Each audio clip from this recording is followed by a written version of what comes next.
নমস্কার বন্ধুরা, আজকে আবার চলে এসেছি আরেকটা রেসিপি নিয়ে। আজকে করব ম্যাঙ্গো কাস্টার্ড। এখানে আমি দুটো আম ছোট ছোট করে টুকরো করে কেটে নিয়েছি, আর এখানে আমি 500 ml দুধ নিয়েছি, কিছু কাজু বাদাম আর আমন্ড বাদাম আছে, আর ভ্যানিলা ফ্লেভারের কাস্টার্ড পাউডার আছে। প্রথমেই আমি এখানে কাস্টার্ড পাউডার যেটা নিয়েছি, এটা আমি এই দুধটা আমি হালকা গরম করে নিয়েছি, আর এবার এটাকে আমি আরেকটু ফুটাতে দেব। তো এই হালকা গরম দুধটা আমি কাস্টার্ড পাউডারের সাথে মিলিয়ে পাউডারটা গুলে নেব।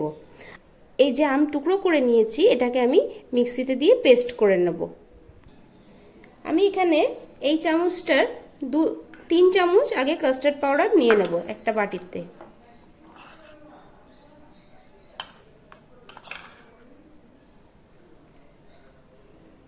এবার এখান থেকে আমি কিছুটা দুধ নিয়ে এটা গুলে নেব।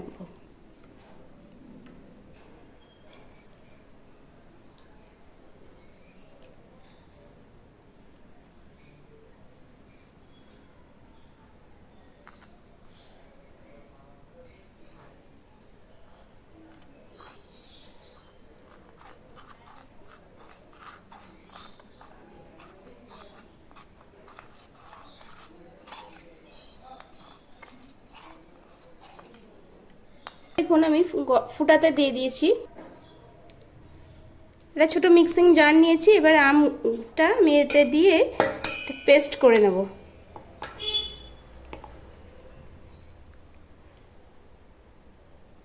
আমটা পেস্ট করে নিয়ে নিয়েছি। দুধটা ফুটতে শুরু করেছে, তাই এখানে আমি চিনি দেব। যতটা মিষ্টি পছন্দ করেন ততটা চিনি আপনারা দেবেন। আমটা যদিও মিষ্টি আছে, তাই সেই পরিমাণ অনুযায়ী আমি চিনি দিয়ে দিলাম। চিনির পরিমাণটা আপনাদের বললাম না, কারণ সকলে একই মিষ্টি পছন্দ করেন না, তাই জন্য নিজেদের স্বাদ অনুসারে চিনিটা দিয়ে নেবেন।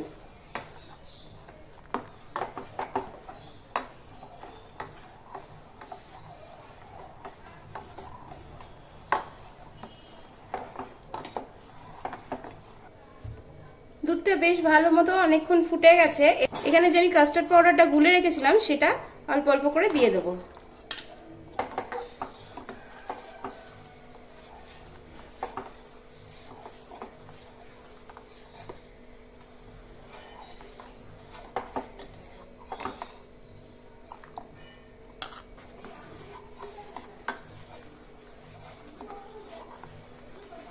দেখুন, কাস্টার্ড পাউডারটা দেওয়ার সাথে সাথে দুধটা ঘন হয়ে এসছে।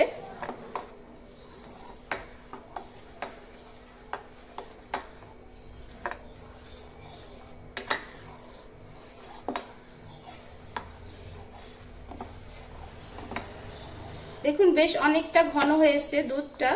এবার এটাকে আমি গ্যাসের ফ্লেমটা অফ করে দেব।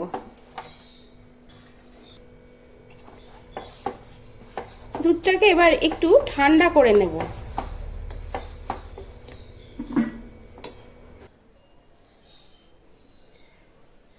দুধটা অনেকটা ঠান্ডা হয়েছে, আর দেখুন ঘনত্বটা কেমন হয়েছে। এবার এর মধ্যে আমের যে পাল্পটা বের করেছিলাম সেটা দিয়ে দেব।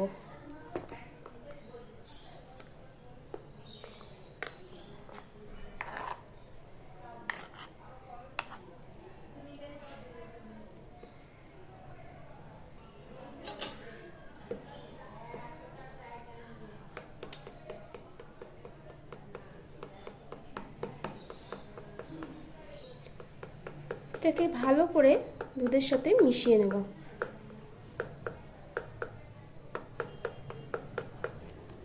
আমি পাত্রটা চেঞ্জ করে নিয়েছি, কারণ ওটা ছোট হয়ে গিয়েছিল, আর বাকি আমের পাল্পটাও আমি এর মধ্যে দিয়ে দিচ্ছি। খুব ভালো করে মিশিয়ে নেব। এই রেসিপিটা যদি আপনাদের ভালো লেগে থাকে, ম্যাঙ্গো কাস্টার্ড, তাহলে আপনারাও একবার অবশ্যই বাড়িতে ট্রাই করবেন। আর এটা গরমের দিনে খাওয়ার জন্য ভীষণই ভালো একটা খাবার।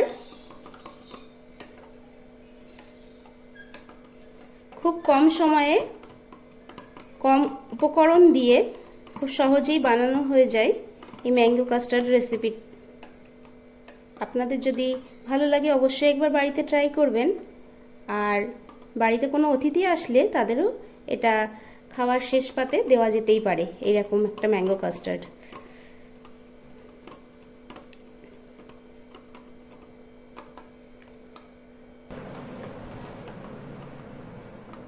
পুরোপুরি রেডি হয়ে গেছে। এখানে আমি কিছু ড্রাই ফ্রুটস কেটে নিয়েছি, আমন্ড আর কাজু এখানে ছোট করে কেটে নিয়েছি। এবার আমি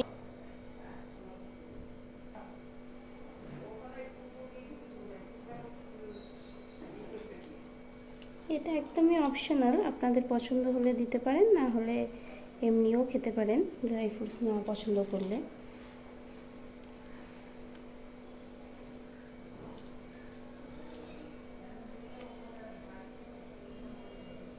দেখুন তৈরি হয়ে গেছে ম্যাঙ্গো কাস্টার্ড, আর এটা ফ্রিজে রেখে ঠান্ডা করে খেতে আরও বেশি ভালো লাগবে। আজকে তাহলে এতটুকুই থাকলো, পরের দিন আবার দেখা হবে অন্য এক ভিডিও নিয়ে, অন্য এক রেসিপি নিয়ে। ভালো থাকবেন, সুস্থ থাকবেন, ধন্যবাদ, টাটা।